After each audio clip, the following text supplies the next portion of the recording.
Vous dites, j'ai rangé l'arme dans le coffre dont j'étais seul à connaître la combinaison. On avait rapidement parlé tout à l'heure. Pourquoi? Vous avez peur qu'il fasse du mal à des gens ou à lui? Mais non, jamais il aurait fait de mal à des gens. Non, j'avais peur que lui, il avait été très marqué par le suicide de Pierre Bérégovoy, qui était un homme formidable. Les deux venant tous les deux dans ce gouvernement Mitterrand, ils venaient tous les deux d'un milieu ouvrier. Et ils s'estimaient beaucoup. Et quand Bérégovoy s'est suicidé, Bernard avait gardé des petits mots que Pierre lui envoyait pendant le Conseil des ministres. Il le voyait qui était acculé. Et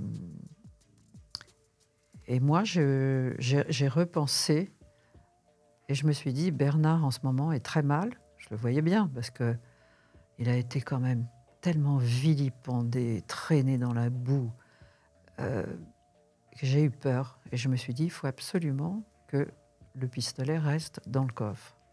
Et à un moment, il m'a demandé. Où il était? Oui. Et je lui ai dit, je ne sais pas. Mais donc, il a eu un moment, certainement... Vous savez, quand on a envie de partir, c'est parfois quelques secondes, puis après, on reprend ses esprits. Il paraît que c'est ça. Mais je pense que...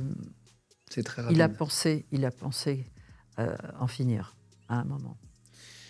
En 93, après, il est accusé d'avoir truqué un match lors de la Coupe de France. Moi, je ne suis pas un gros pro de football, mais j'ai essayé je connais un petit peu l'histoire de très loin, où il aurait tenté d'acheter des joueurs de l'équipe adverse pour qu'ils lèvent le pied pendant le match, en gros. En 94, il est mis en examen pour faux usage de faux, abus de confiance, abus de biens sociaux avec les comptes de l'OM. Il est accusé d'avoir détourné 101 millions de francs à l'époque. Il y a tout plein d'affaires judiciaires, donc vous connaissez vraiment des hauts, des bas. Il devient acteur. En même temps, en 94, on dirait qu'il y a plusieurs vies. C'est assez bizarre hein, pour moi qui prépare une émission. Je reviens sur un métier d'acteur, ça repart, Non, il y a eu toutes ces affaires, bien sûr, puisque c'est un peu comme, vous savez, comme le château de cartes. Quand vous donnez un petit coup, après, tout s'effondre. Et oui, il a eu tous ces problèmes, donc il a fait de la prison, et quand il sort de prison, il n'a plus le droit d'avoir d'affaires, il n'a plus le droit il n'a aucun droit.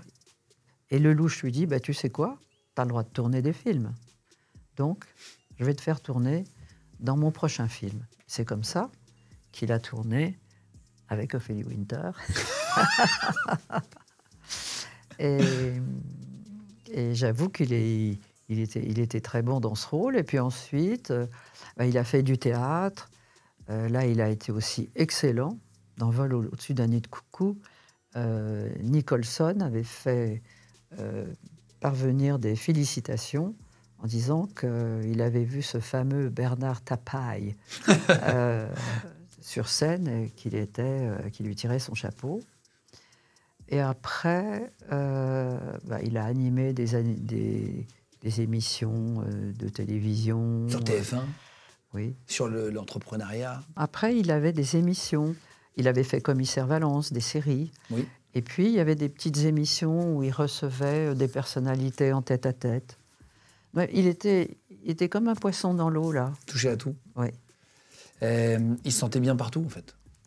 Oui, je crois. Il se mettait à l'aise rapidement, parce que effectivement, moi, je me rappelle de lui qui jouait, il jouait très bien. Il joue très, très bien. C'était pas quelqu'un qui jouait l'acteur, genre, il jouait comme les autres, quoi. Non, mais il avait un tel charisme qu'il s'appropriait le rôle.